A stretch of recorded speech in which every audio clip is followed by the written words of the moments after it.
பாளையில் 40 கோடி செலவில் புதிதாக கட்டப்பட்ட மார்க்கெட் மழைநீர் செல்வதற்கு வழியின்றி தேங்கி நிற்பதால் கடும் பாதிப்பு. மக்கள் வரிப்பணம் 40 கோடி முறையாக செலவிடாதது ஏன் என கேள்வி.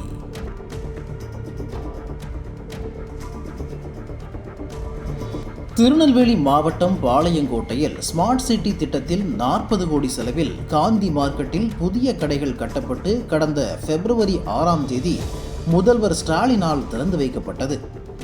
இதில் 440 கடைகள் உள்ளன. மார்க்கெட் திறக்கப்பட்டும் கடந்த மாதம் வரை வியாபாரிகளில் பெரும்பாலானோர் புதிய மார்க்கெட்டிற்கு செல்லாததால் மார்க்கெட் முழு செயல்பாட்டிற்கு வரவில்லை. தொடர்ந்து கடந்த 5ஆம் தேதி அனைத்து வியாபாரிகளும் தங்களுக்கு ஒதுக்கப்பட்ட கடைகளுக்கு சென்று விட்டதால் மார்க்கெட் முழுமையான பயன்பாட்டிற்கு வந்துள்ளது. பலசரக்கு, காய்கறி, பழக்கடைகள் உள்ளிட்ட பல்வேறு கடைகள் அமைந்துள்ளன. இதனால் மார்க்கெட்டில் பொருட்கள், காய்கறி வாங்க ஏராளமான மக்கள் வந்து வாங்கி செல்கின்றனர். இந்நிலையில் வடகிழக்கு பருவமழை தீவிரமடைந்து வருவதால் கடந்த 2 நாட்களாக மழை பெய்து வருகிறது. இதனால் மார்க்கெட் முழுவதும் மழைநீர் செல்வதற்கு வழியின்றி தேங்கி நிற்கிறது. மார்க்கெட் கடைகளுக்கு காய்கறி, தேங்காய் மலை போல் தேங்கியுள்ளது. மக்கள் மழைநீரில் தத்தளித்தபடி காய்கறி வாங்க முடியாமல் தவிக்கின்றனர். சரக்குகளை ஏற்றி இறக்க முடியாமல் வியாபாரிகள் அவதிப்பட்டு வருகின்றனர். மேலும் மழை நீரிலேயே வியாபாரிகள் நிற்கும் அவலமும் ஏற்பட்டுள்ளது. ஸ்மார்ட் சிட்டி கிளத்துல மார்க்கெட் கட்டி கொடுத்துருக்காங்க. கட்டி கொடுத்துருப்பது எந்த யூஸ் எதுவுமே இல்லை.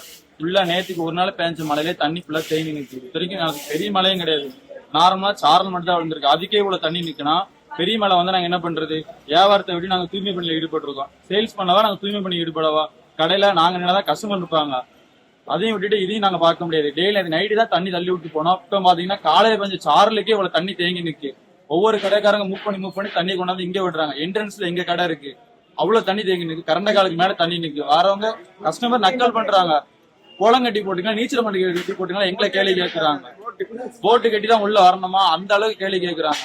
கடை ஃபுல்லா ஒழுவதான் செய்யுது. எதுவுமே எங்களுக்கு கரெக்டா கொடுக்கல ப்ராப்பரா. ஒன்னே ஸ்மார்ட் சிட்டி திட்டத்தை கொடுத்ததை எங்களுக்கு சேஞ்ச் பண்ணி கொடுங்க. அப்படி இல்லையா இருக்கிறதே கிளியர் பண்ணி கொடுங்க. இதுக்கு ஃபர்ஸ்ட் எங்களுக்கு தற்காலிக மார்க்கெட் கொடுத்து அதுவே ஆவரேஜா இருந்துச்சு. தண்ணி எவ்வளவு மழை பெஞ்சாலும் ஒரு சொட்டு தண்ணி நிற்காது. திருநெல்வேலியில வெள்ள வரப்போச்சு கூட அங்க அவ்வளவு தண்ணி இல்லை. ஆனா இங்க சாரல் விழுந்ததுக்கு அவ்வளவு தண்ணி நிற்கு. என்ன கட்டி கொடுத்துருக்காங்க, என்ன கவர்மெண்ட் எதுவுமே தெரியல. பிள்ளைங்க ப்ராப்பரா மெயின்டைன் பண்ணி கொடுங்க. இல்லையா மார்க்கெட் மொத்தமா காலி பண்ணி விட்டுருங்க. மார்க்கெட்டே வேணாம் எங்களுக்கு, அந்த அளவுக்கு இருக்கும். மார்க்கெட் கடைகளின் மேல் பகுதியிலும் மழைநீர் தேங்கியுள்ளது. இதனால் கட்டடத்தின் ஸ்திரத்தன்மை கேள்விக்குறியாகும் சூழல் ஏற்பட்டுள்ளது. மார்க்கெட் உள்பகுதிக்குள் தேங்கி நிற்கும் மழைநீரில் காய்கறி கழிவுகள் விடிந்து துர்நாற்றம் வீசுகிறது. மழைநீர் செல்வதற்கு மார்க்கெட்டில் முறையான வடிகால் வசதிகள் செய்யாததே காரணம் என வியாபாரிகள் கூறினர். மார்க்கெட்டில் முறையான சீரமைப்பு பணிகளை செய்து மழைநீர் தேங்குவதை தடுக்கவும், கட்டடத்தின் மேற்பகுதியில் மழைநீர் தேங்குவதை தடுக்கவும் நடவடிக்கை எடுக்க வேண்டும் என வியாபாரிகள் வலியுறுத்தியுள்ளனர். பாளை மார்க்கெட்டில் மழைநீர் தேங்குவதை கண்டித்து மாற்றுத்திறனாளிகள் சிலர் மார்க்கெட்டில் திடீர் ஆர்ப்பாட்டத்தில் ஈடுபட்டனர். மழைநீர் தேங்காமல் இருக்க போதிய வடிகால் வசதிகள் செய்யவும் வியாபாரிகள், மாற்றுத்திறனாளிகள் வலியுறுத்தினர்.